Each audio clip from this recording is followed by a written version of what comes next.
Hello दोस्तों, तो स्वागत है आपके अपने यूट्यूब चैनल सृष्टि टेक में। आज हम लोग semester 2 model 2 basic wiring practice के निमी के क्वेश्चनों को सोल्व करने वाले हैं। तो ठीक है, चलिए बढ़ते हैं पहले सवाल की ओर। तो आज का हमारा पहला सवाल है कि कंड्यूट पाइप को कैसे निर्दिष्ट किया जाता है। मतलब अगर हम मार्केट से कंड्यूट पाइप लाते हैं तो उसको क्या मेजर करते हैं। तो लंबाई मीटर में नहीं, क्योंकि लंबाई तो बढ़ाया जा सकता है, चाहे थिकनेस इज एमएम नहीं, बिल्कुल नहीं, मोटाई अलग अलग हो सकती है। इनर डायमीटर इन एमएम, हम लोग आंतरिक व्यास, इनर डायमीटर इन एमएम, आंतरिक व्यास से मेजर करते हैं कि उस पाइप की आंतरिक व्यास कितनी है, ताकि उससे हम कितनी तारों को गुजार सकते हैं। आउटर डायमीटर इन एमएम ये बिल्कुल गलत है। हमारा सही आंसर है इनर डायमीटर इन एमएम। चलिए अगला सवाल। कह रहा है पुनः बांधने योग्य फ्यूज के लिए फ्यूजिंग फैक्टर क्या है। पुनः बांध मतलब रीवायरेबल फ्यूज की बात कर रहा है। तो रीवायरेबल फ्यूज कौन सा होता है हमारा? किटकैट फ्यूज क्या होता है? रीवायरेबल होता है। तो कह रहा है कि रीवायरेबल फ्यूज बांधने योग्य फ्यूजिंग फैक्टर क्या होती है। तो फ्यूजिंग फैक्टर होती है 1.4। अगर पूछता एचआरसी का फ्यूजिंग फैक्टर कितना होता है, तो हमारा हो जाता है एचआरसी फ्यूज का फ्यूजिंग फैक्टर कितना होता है 1.1, और रिवायरेबल फ्यूज का फ्यूजिंग फैक्टर होता है 1.4। चलिए अगले सवाल की ओर बढ़ते हैं। कह रहा है पेंडेंट होल्डर में के लिए अंडर राइट की गांठ का उद्देश्य क्या है। देखिए पेंडेंट होल्डर को कहते हैं किसको है? जैसे अस्थायी रूप से हम लोग कहीं कहीं पे बल्ब को टांग देते हैं, उसको कहते हैं पेंडेंट होल्डर। मतलब वो लटकने वाला होल्डर होता है, जो बोर्ड में या दीवार में हम लोग नहीं लगाते, वो लटकने वाला होल्डर होता है। तो उसको लटकने वाले होल्डरों में क्या करते हैं, तार को होल्डर के अंदर, कैप के अंदर क्या करते हैं, गांठ बना देते हैं। ठीक है, तो पेंडेंट होल्डर के संयोजन, तो गांठ का क्या उपयोग है? ताकि जब बल्ब को हम लटकाएं तो मेरे जो टर्मिनल कनेक्शन है उस पर अधिक लोड ना आए। तो समान के टर्मिनलों को तनाव कम करने के लिए गांठ का उपयोग क्यों करते हैं? ताकि टर्मिनलों पर जो हमारा तनाव हो वो क्या हो, कम हो। चलिए अगले सवाल की। कह रहा है कि फ्यूज कौन से प्रकार का है। तो ये एचआरसी फ्यूज है। कौन सा फ्यूज है ये? HRC, high rapturing capacity fuse. कौन सा फ्यूज है ये? High rapturing capacity fuse. चलिए नेक्स्ट सवाल की ओर बढ़ते हैं। नेक्स्ट सवाल है हमारा, ये वाला पूछ रहा है कि ये विद्युत सामग्री का नाम क्या है। तो ये कौन सा है? एडिशन स्क्रू टाइप होल्डर है। ये क्या है? एडिशन स्क्रू टाइप होल्डर है। देखिए इसमें खांचे कटे हुए रहते हैं, हालांकि ये इनर साइड में कटे रहते हैं, जिसमें बल्ब में भी स्लॉट कटे हुए रहते हैं और क्या होते हैं, इसमें कसा जाता है बल्ब को। तो ये कौन सा होल्डर है? एडिशन स्क्रू प्रकार होल्डर है ये। ठीक है, अब ये पूछ रहा है कि वायरिंग पर्पज में प्रयुक्त होने वाले प्रतीक चिन्ह का नाम बताए। ये प्रतीक चिन्ह किसका है? तो ये प्रतीक चिन्ह है प्लग एंड सॉकेट। किसका है? प्लग एंड सॉकेट का प्रतीक चिन्ह है। जो हमारा लिंक फ्यूज होता है ये कुछ इस तरह का होता है, इसका सिंबल। लिंक फ्यूज ऐसे है, नॉर्मली फ्यूज का सिंबल इस तरह से होता है। ये हो गया नॉर्मली फ्यूज का सिंबल। ठीक है, तो ये किस चीज का सिंबल है? तो प्लग एंड सॉकेट का सिंबल है। चलिए अगले सवाल की ओर बढ़ते हैं। अगला सवाल बोल रहा है कि एल श्रेणी एमसीबी के द्वारा किस प्रकार के भार को सुरक्षित किया जाता है। तो इसमें हीटिंग एलिमेंट के लिए या जनरल लाइटनिंग वगैरह के लिए हम लोग एल श्रेणी के लिए, जैसे हीटर वगैरह है, हीटर है, गीजर है, तो इस सब के लिए कौन सा है हमारा? एल श्रेणी का एमसीबी इस्तेमाल करते हैं। तो यहाँ पे देखिए गीजर का एक तरह का हीटिंग एलिमेंट है। मोटर में हम लोग जी प्रकार के मतलब एमसीबी को इस्तेमाल में लेते हैं। चलिए अगला सवाल। अगला सवाल हमारा क्या है? अगला सवाल है कि किस प्रकार के स्विच संयुक्त रूप से उपयोग किए। देखिए इस स्विच की बात किया गया, इस स्विच की। तो इसमें देख रहा हूँ कि हमको क्या तीन टर्मिनल दिख रहा है। कौन सा? ये तीन टर्मिनल। तो ये कौन सा स्विच है? ये टू वे स्विच है, मतलब दो तरफा रास्ता बनाने वाला ये स्विच है। और ये किस चीज का वायरिंग का ये डायग्राम बनाया है? तो ये स्टेयर केस वायरिंग का डायग्राम है। किसका है? Staircase wiring, staircase wiring का ये डायग्राम है। ठीक है, तो ये किस तरह का स्विच है? टू वे स्विच का सिंबल इस तरह से होता है और वन वे स्विच का सिंबल इस तरह से होता है। ये हो गया हमारा 1 वे स्विच, ये हमारा क्या है 2 वे स्विच, ठीक है। तो ये किस प्रकार का स्विच है, 2 वे स्विच। चलिए अगले सवाल की ओर बढ़ते हैं। कह रहा कम धारा रेटेड केबल को उच्च भार से जोड़ने पर क्या प्रभाव पड़ेगा। देखिए कह रहा कि जैसे आपको वजन उठाने की क्षमता 5 kg, और अगर हम 5 kg से ज्यादा दे देंगे तो क्या होगा, आपको नुकसान होगा। तो वही बोल रहा कि अगर धारा उठाने की क्षमता कम है, मान लो अगर किसी केबल का धारा उठाने की क्षमता 6 एम्पियर है और उसमें हम 10 एम्पियर का करंट दे देंगे तो क्या होगा, केबल डैमेज हो जाएगा। किस वजह से, गर्मी के कारण। केबल डैमेज टू हीट, गर्मी के कारण क्या होगा, केबल खराब हो जाएगा, ठीक है। कह रहा इस कंडक्ट सामग्री का नाम क्या है। तो ये पहले तो क्या है, ये बैंड है, बैंड है। यहाँ पे देखिए इसमें स्क्रू लगे हुए हैं, स्क्रू लगे हुए हैं। तो इसको हम खोल के यहाँ पे तार को क्या चेक कर सकते हैं, मतलब तार को यहाँ पे ये वाले स्क्रू को, इस पार्ट्स को हटा के हम क्या करेंगे, तार के इसमें अंदर जो हम लोग केबल डाल के इस तरह से रखे हैं उसको क्या करेंगे, चेक कर सकते हैं। तो ये किस तरह का बैंड है, तो इंस्पेक्शन बैंड है, निरीक्षण बैंड कहते हैं इसे, ठीक है। चलिए अगले सवाल की ओर करते हैं। मध्यवर्ती स्विच के साथ कितने टू वे स्विच एक लैंप को 3 अलग अलग स्थानों से नियंत्रित करने के लिए किया जाएगा। मध्यवर्ती बोले तो इंटरमीडिएट स्विच, इसमें 4 टर्मिनल होते हैं। देखिए मध्यवर्ती स्विच का ये इस तरह का ये फिगर होता है, ठीक है। और बोल रहा है टू वे स्विच, तो मैंने आपको टू वे स्विच तो अभी बताया था, ये होते हैं हमारे टू वे स्विच। इसमें 4 टर्मिनल होते हैं इंटरमीडिएट स्विच में, और इसमें टू वे स्विच में कितने होते हैं, 3 टर्मिनल होते हैं, ठीक है। तो बोल रहा है कि मध्यवर्ती स्विच के साथ कितने टू वे स्विच के साथ एक बल्ब को अगर 3 जगह से कंट्रोल करना है तो उसमें कितने स्विच लगेंगे, टू वे स्विच कितने लगेंगे, तो हम टू वे स्विच 2 लगेंगे, एक इंटरमीडिएट स्विच लगेगा। मैंने इसका वायरिंग, ये एक बल्ब को 3 जगह से कंट्रोल करने का वीडियो डाला हुआ है, मैं इसके लिंक में वो भी वीडियो का आपको लिंक प्रोवाइड करवा दूंगा, ठीक है। चलिए अगले सवाल की ओर बढ़ते हैं। अगला सवाल हमारा बोल रहा है कि कंसील्ड वायरिंग का फायदा क्या है। देखिए कंसील्ड वायरिंग जो घरों में हम अंडरग्राउंड वायरिंग करते हैं, दीवार को काट के करते हैं ना, अंडरग्राउंड वायरिंग जो करते हैं उसे ही हम लोग कौन सी वायरिंग करते हैं, कंसील्ड वायरिंग, जो छतों में और दीवार को काट कर किया जाता है उसे हम लोग क्या कहते हैं, कंसील्ड वायरिंग। कहता संभालने में इजी, बिल्कुल नहीं। अगर इसमें कोई भी परेशानी हो जाती है तो उसको मेंटेनेंस करना काफी मुश्किल होता है।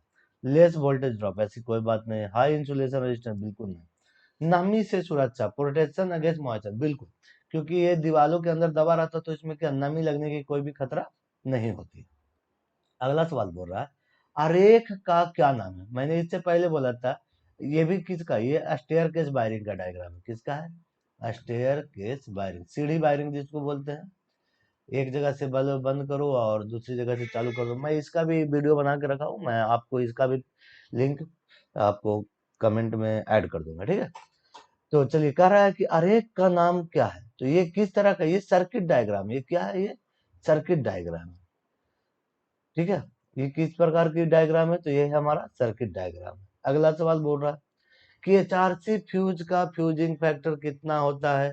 तो मैंने अभी बताया था एचआरसी फ्यूज का कितना होता है, 1.1, 1.1।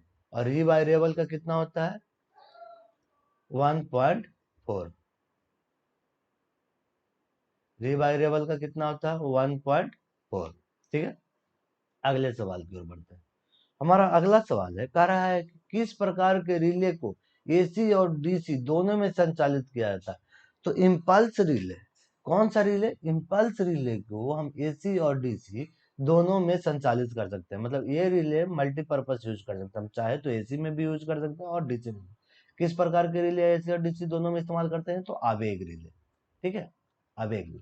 चलिए अगला सवाल, अगला सवाल मेरा क्या है, अगला सवाल कर रहा है विद्युत उपकरण में प्रयुक्त सामग्री का नाम क्या है। तो ये देखिए ये आपका प्लग एंड सॉकेट की तरह दिख रहा है कि कहीं तो ये हमारा क्या है, इसमें देखिए सीधे प्रवेश के साथ लौह संयोजन, ये क्या है, सीधा प्रवेश। ये देखिए इसमें जो दिख रहा है ना, ये हमारा क्या प्लग, इसके अंदर जो होते हैं बने हुए वो क्या होते हैं, लौह संयोजन। तो क्या होता है, सीधे प्रवेश के साथ ये क्या है, लौह संयोजन। चलिए अगले सवाल की ओर बढ़ते हैं। कह रहा सामग्री प्रतीक का नाम क्या है।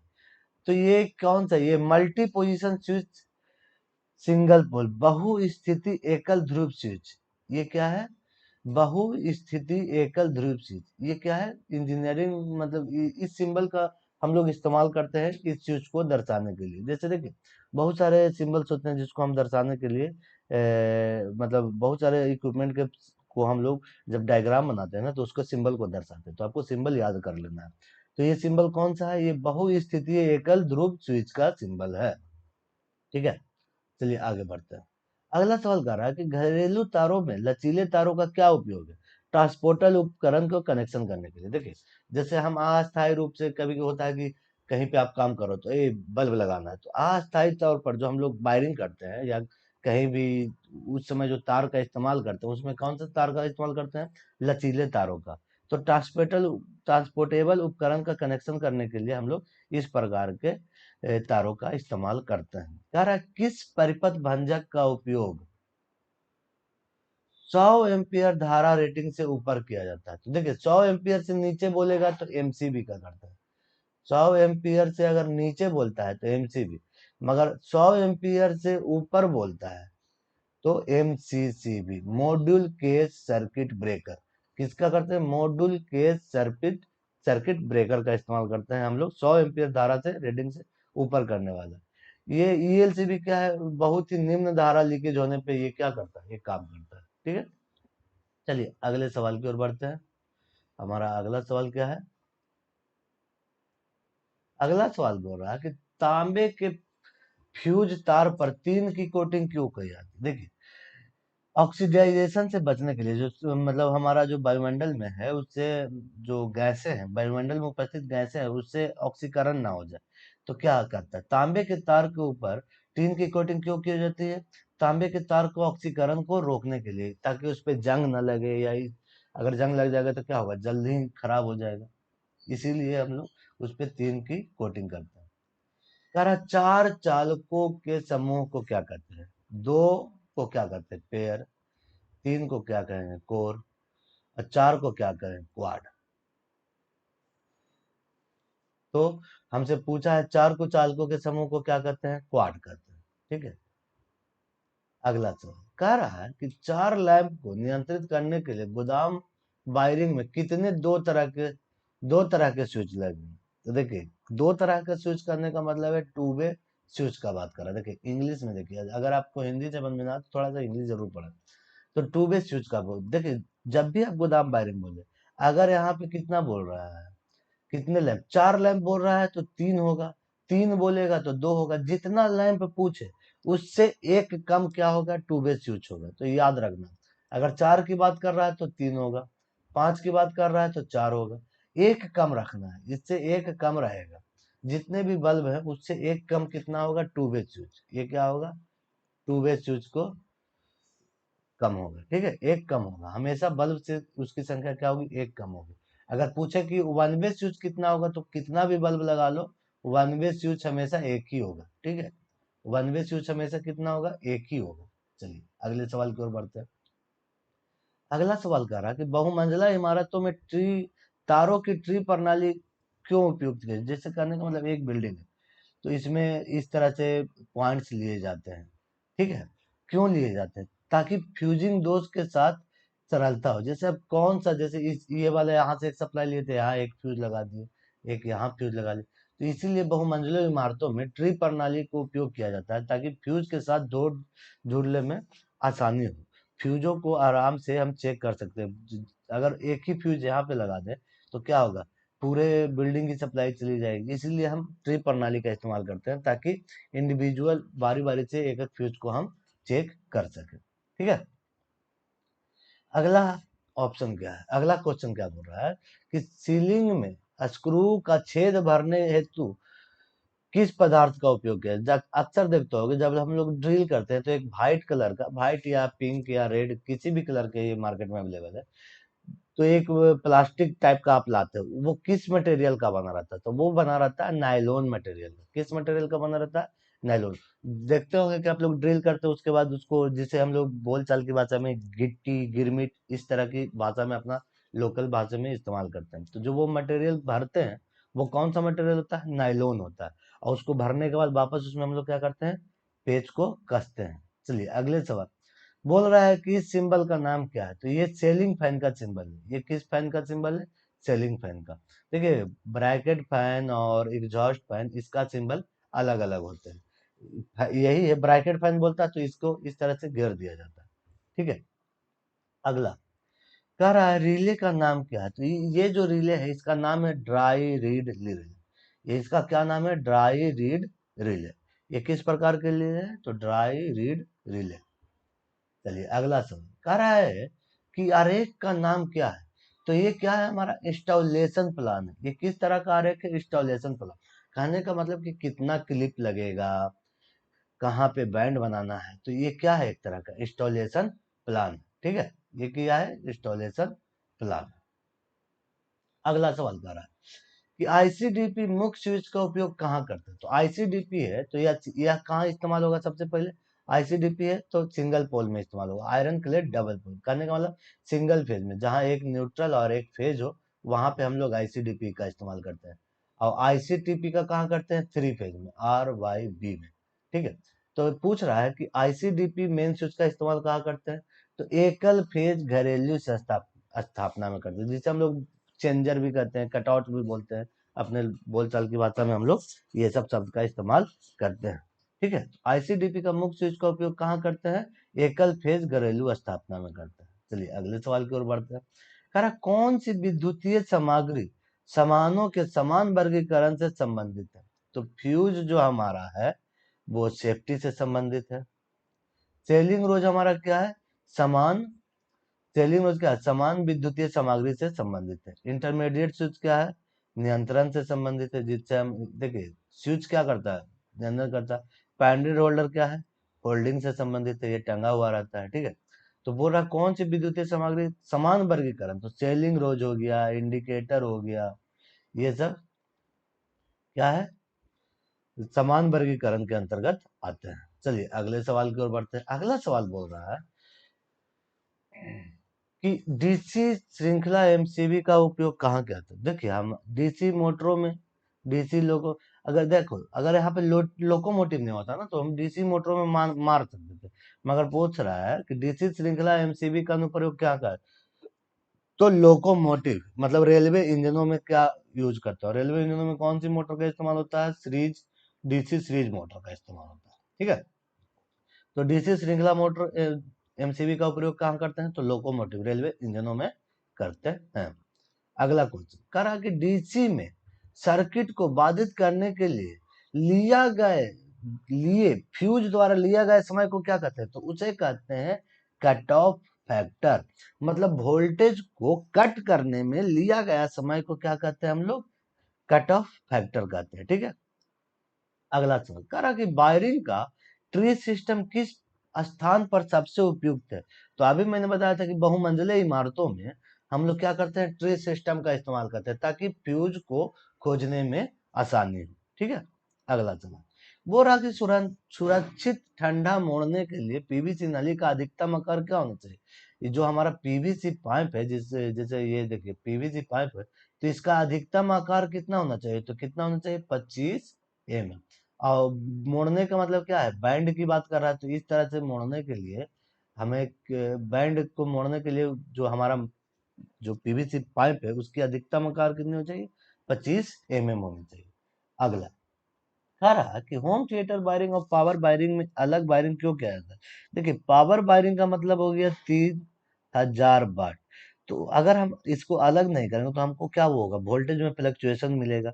तो कह रहा है कि होम थिएटर वायरिंग और पावर वायरिंग के लिए अलग वायरिंग की सिफारिश क्यों की जाती है? बिजली का व्यक्तिकरण से बचने के लिए, या बिजली के वोल्टेज को हस्तक्षेप या वोल्टेज फ्लक्चुएशन से बचने के लिए। ठीक है। अगला सवाल कह रहा है कि प्रकाशीय परिपथ का नाम क्या? देखिए ये गो डाउन वायरिंग है। ये कौन सा वायरिंग है? Go down wiring. ठीक है, गो डाउन वायरिंग। देखिए मैंने देखिए यहाँ पे 4 लाइट है, तो यहाँ दो क्या है? तीन क्या है? तीन टू वे स्विच है और एक वन वे स्विच है। तीन टू वे है और एक वन। मैंने बोला था ना कि जितना भी बल्ब बोले उससे एक कम क्या होगा आपको? टू वे स्विच होगा। और उससे और कितना भी बल्ब हो मगर उसमें जो वन वे स्विच है वो एक ही लगा रहता है। तो ये किस प्रकार की गोडाउन वायरिंग है? ये किस प्रकार की लाइटनिंग का है? लाइटनिंग सर्किट है। तो ये है हमारा गोडाउन वायरिंग का लाइटनिंग सर्किट है। चलिए अगला सवाल कह रहा है कि कंडक्ट पाइप को मोड़ने के लिए किस उपकरण का, तो हिक्की का उपयोग करते हैं। कंडक्ट पाइप को मोड़ने के लिए किस प्रकार के उपकरण का प्रयोग करते हैं, तो हिक्की का प्रयोग करते हैं। और जो हमारा कपलर होता है, कपलर क्या ज्वाइंट करने के काम आता है। और जो पाइप भाई और बेंच भाई से वो किस काम आता है, मजबूती से पकड़ने के लिए। इसमें क्या करते हैं, मजबूती से पकड़ते हैं, मजबूती से पकड़ते हैं। ठीक है। अगला सवाल, एमसीबी का फुल फॉर्म क्या है, तो मिनिएचर सर्किट ब्रेकर। ये काफी बार एग्जामों में पूछा गया है, तो इसको विशेष ध्यान रखिएगा। एमसीबी का फुल फॉर्म क्या है, मिनिएचर सर्किट ब्रेकर। चलिए अगला सवाल, अगला सवाल बोल रहा है कि ईएलसीबी, ईएलसीबी का क्या है। इसको मैंने बोला था कि ये क्या करता है, धारा को मॉनिटरिंग करता है, कि हमारा जो धारा अगर लीक हो रहा है, आवेश धारा को देखता है, क्या करता है, अब बहुत ही निम्न धारा पे ये क्या करता है, पावर सप्लाई को बंद कर देता है। अगर इसमें अगर थोड़ा सा भी अर्थ लीकेज करंट आ जाएगा, मतलब भूदोष आ जाएगा, तो इसमें क्या करेगा, ये पावर सप्लाई को बंद करेगा। तो ईएलसीबी का क्या उद्देश्य, मोनिटर द रेसिड्यूल करंट, अवशेष धारा को मॉनिटरिंग करने का काम कौन करता है, हमारा ईएलसीबी करता है। ठीक है। कह रहा आगत बिजली आपूर्ति में प्रदान किए गए फ्यूज कट का उद्देश्य क्या है, सुनिश्चित करने के लिए कि लाइन अति भार नहीं है। देखिए फ्यूज का इस्तेमाल क्यों करते हैं, ताकि जितनी मेरी तारों की कैपेसिटी है उससे ज्यादा उस पर लोड ना पड़े। अगर उससे ज्यादा लोड पड़े तो क्या हो, हमारा जो फ्यूज है वो अति भार होने ना दे। उससे पहले क्या होता है, फ्यूज हमारा डैमेज हो जाता है। ठीक है।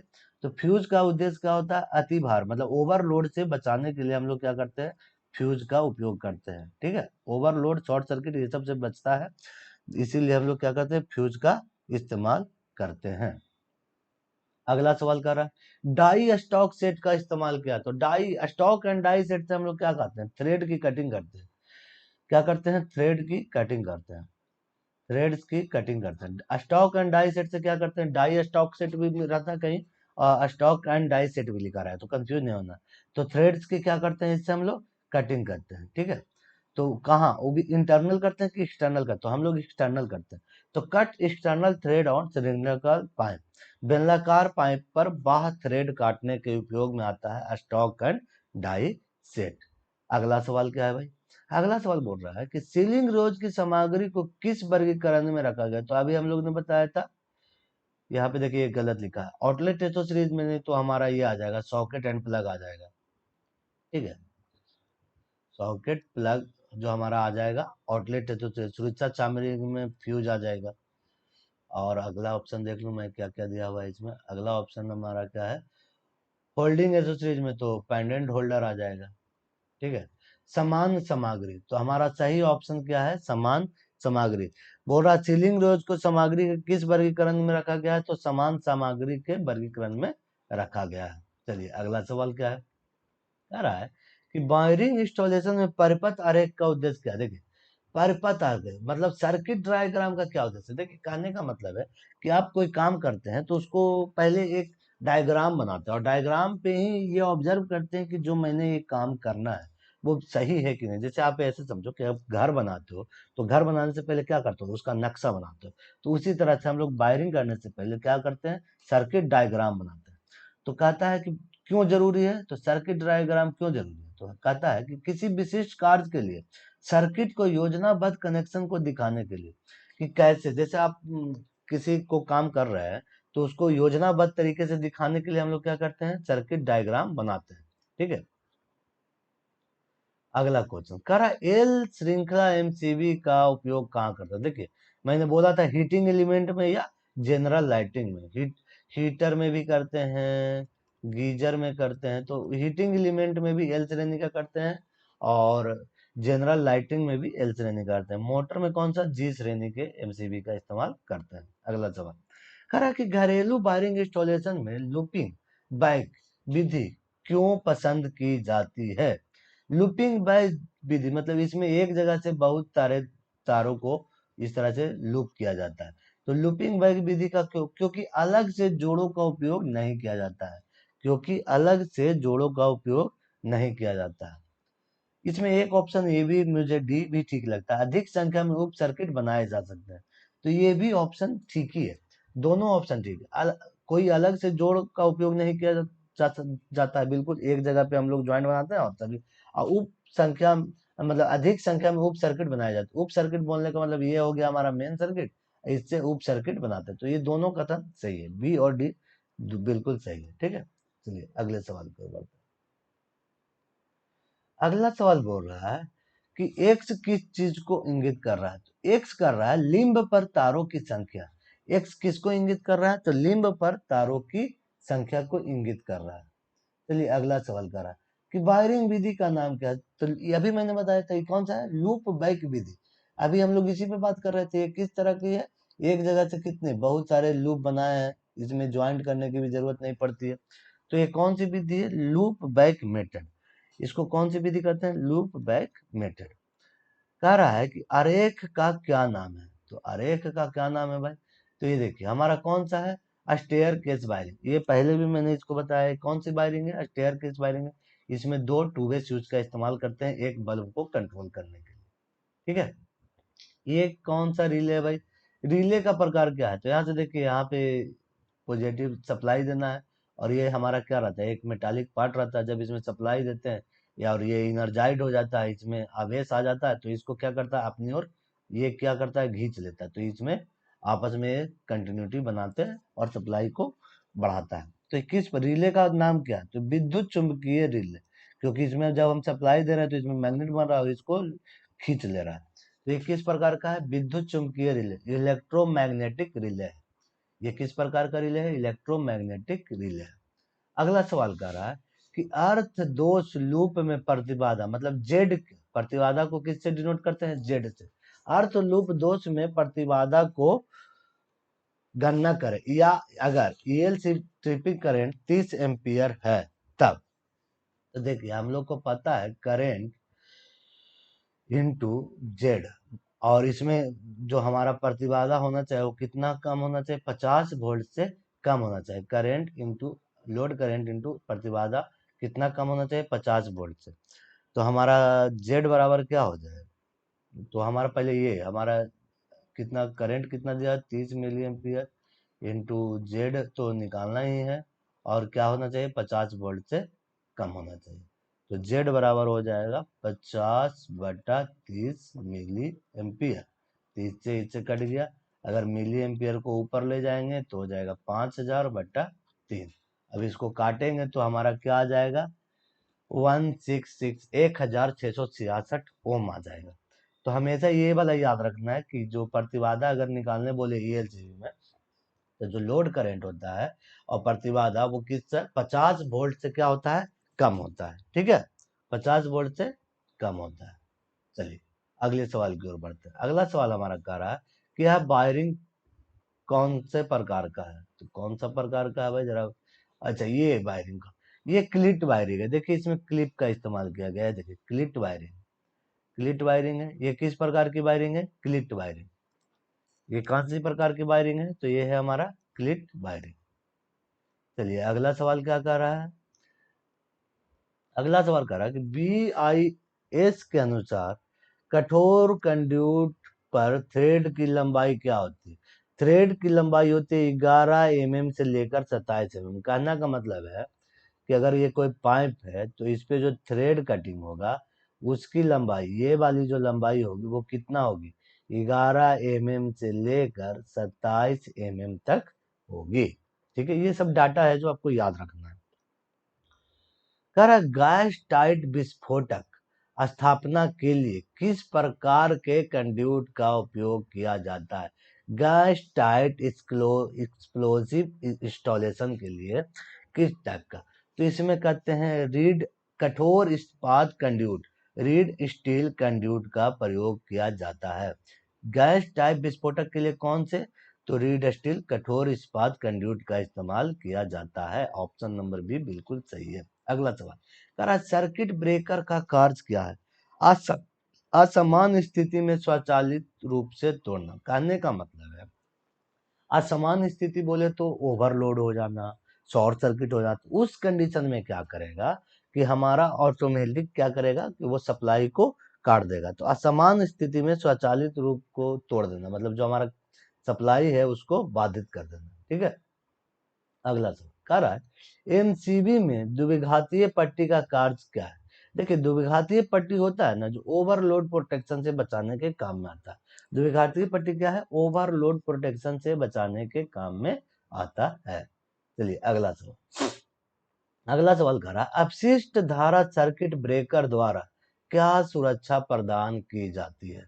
अपशिष्ट धारा सर्किट पर मतलब अपशिष्ट ईएलसीबी का बात कर रहा है, ईएलसीबी अर्थ लीकेज सर्किट ब्रेकर की बात कर रहा है। रिसिड्यूल करंट, रिसिड्यूल करंट कौन नापता है, तो ईएलसीबी ही नापता है। तो कह रहा है कि यहाँ पे किसकी बात कर रहा है, अपशिष्ट धारा सर्किट, तो ईएलसीबी झटके के सुरक्षा से बचाता है। ईएलसीबी में क्या है ना, जैसे ही आपको झटका लगता है और ईएलसीबी क्या करता है उसको डिटेक्ट कर लेता है कि उसे अगर न्यूट्रल एक्स्ट्रा मिलने लगता है तो वो क्या करता है, वो क्या करता है पूरे सप्लाई को ट्रिप कर देता है। तो ईएलसीबी का काम क्या है, आपको सुरक्षा प्रदान करता है। आपको अगर झटका लगा, जैसे इसको ईएलसीबी को न्यूट्रल मिलता है वो क्या करता है अपने आप को ट्रिप कर लेता है।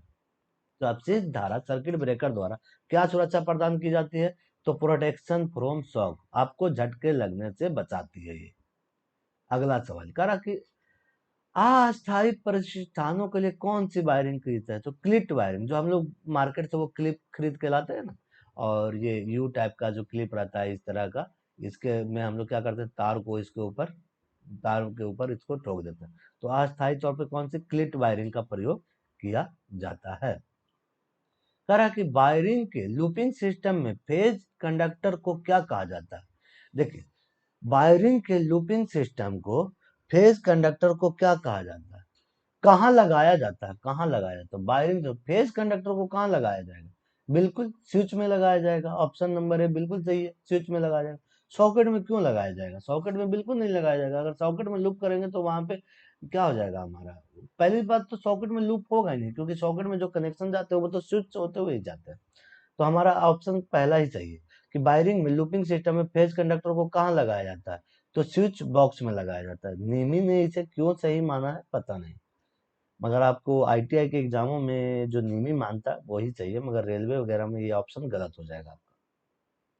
कितने लिंक क्लिप बीएसआई नियम के अनुसार कार्डबोर्ड बॉक्स को पैक करने के लिए लगाए जाते हैं। कितने लिंक क्लिप कार्डबोर्ड को पैक करने के लिए लगाए जाते हैं, तो 100 क्लिप्स। कितने क्लिप्स लगाए जाते हैं, 100 क्लिप्स को लगाया जाता है। ठीक है, क्वेश्चन नंबर 99 क्या है हमारा, कह रहा है कि वायरिंग सर्किट का उपयोग कहाँ किया जाएगा। तो यहाँ देखिए एक क्या है हमारा, एक तो वन वे स्विच है, ये हमारा क्या है टू वे स्विच है। ठीक है, तो अगर ये ऊपर की ओर ऑन है तब तो हमारा सिर्फ ये बल्ब जलेगा, ऊपर की ओर ऑन है तो ये बल्ब जलेगा। अगर हम नीचे की ऑन करेंगे तो ये दोनों बल्ब क्या होगा, सीरीज में होके जलेगा। तो देखिए दोनों लैंप मंद जलेंगे, अगर दोनों लैंप मंद जलना है जलेंगे अगर ये पोजीशन 2 की तरफ हो। एक स्विच द्वारा नियंत्रित दो लैंप, बिल्कुल नहीं, एक स्विच से नियंत्रित ये नहीं है। अगर ऊपर की ओर करेंगे तो सिर्फ एक ही लैंप जलेगा। दो स्विच लैंप दो स्विच से निरंतर नहीं, बिल्कुल ये भी गलत है, ये भी गलत। तो ऑप्शन नंबर हमारा सी बिल्कुल डी सही होगा। एक लैंप उज्ज्वल और दो लैंप मंद, बिल्कुल सही बात है। देखिए अगर नीचे की ओर करेंगे तो ये दोनों क्या जलेगा, डीम जलेगा, क्योंकि क्या है ये सीरीज में जलेगा। मगर ऊपर की ओर करेंगे तो सिर्फ ये वाला जलेगा। तो ये कौन सा हमारा पैरेलल कनेक्शन हो जाएगा। एक लैंप उज्ज्वल और दो लैंप मंद, बिल्कुल सही है आपसे। चलिए 100वां नंबर सवाल कर रहा है कि होम थिएटर वायरिंग को पावर वायरिंग के साथ नहीं लगाया चलाने का क्या कारण। देखिए मैंने पहले बताया था कि पावर वायरिंग कितना 3000 वाट का होता है। ठीक है, तो अलग क्यों रखते हैं, ऑडियो वीडियो सिस्टम में विद्युतीय हस्तक्षेप से बचने के लिए। विद्युतीय हस्तक्षेप से बचने के लिए हम लोग क्या करते हैं, ऑडियो ये होम थिएटर वायरिंग को पावर वायरिंग से अलग करते हैं।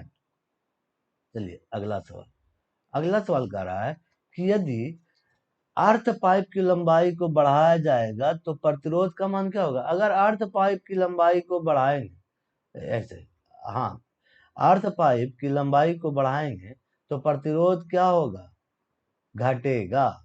प्रतिरोध क्या होगा, घटेगा। यहाँ पे ऑप्शन देख लिया जाए क्या है, देखिए बिल्कुल सही है। अर्थ पाइप की लंबाई को बढ़ाएंगे, अर्थ पाइप पाइप की लंबाई को बढ़ाएंगे तो प्रतिरोध क्या होगा, बिल्कुल घटेगा। तो प्रतिरोध क्या होगा, डिक्रीज करेगा। कह रहा है कि पोर्टेबल उपकरण को संचालित करने के लिए किस प्रकार के सामान का उपयोग किया जाता है? तो किया जाता है आउटलेट एसोसीरीज, जिसे जैसे प्लग एंड सॉकेट।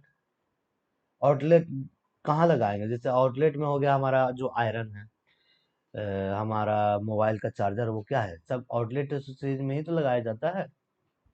ठीक। अगले सवाल, उचित कर और बुनियादी सुरक्षा के लिए कौन सा कुचालक कार्यात्मक सुचालक, फंक्शनल इंसुलेशन। कह रहा है कि उचित कार्य और बुनियादी सुरक्षा के लिए कौन सा कुचालक आवश्यक है? तो कार्यात्मक कुचालक क्या है, आवश्यक है। ये ऑप्शन बी नंबर बिल्कुल सही है। कह रहा है कि फ्यूज किस प्रकार के सामान के अंतर्गत आता है? तो बिल्कुल सेफ्टी एसोसीरीज के अंदर आएगा, मैंने तो पहले ही कहा था। ये कौन सा है? सेफ्टी एसोसीरीज के अंदर आएगा। कौन सा? हमारा फ्यूज।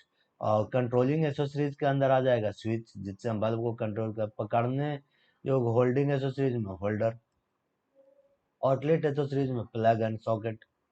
ठीक है, ये सारे चीज आपको जब करेंगे तो आपको याद हो जाएगा। कह रहा ईसीसी का फुल फॉर्म, ईसीसी इसका फुल फॉर्म होता है अर्थ कंटिन्यूटी कंडक्टर। अर्थ कंटिन्यूटी कंडक्टर, ईसीसी का फुल फॉर्म क्या होता है? अर्थ कंटिन्यूटी कंडक्टर। चलिए अगला सवाल पूछ रहा है कि हैलोजन लैंप के लिए किस प्रकार, हैलोजन लैंप के लिए कौन सा एमसीबी उपयोग किया जाता है? तो देखिए हैलोजन लैंप के लिए तो एल प्रकार का ही एमसीबी होगा, क्योंकि जनरल लाइटिंग और हीटिंग एलिमेंट के लिए कौन सा, एल प्रकार के ही एमसीबी को इस्तेमाल करते हैं। मगर यहाँ पे क्या दिया है, ये देखिए यहाँ पे इंग्लिश में एल लिखा है मगर हिंदी में क्या लिख दिया है, जी।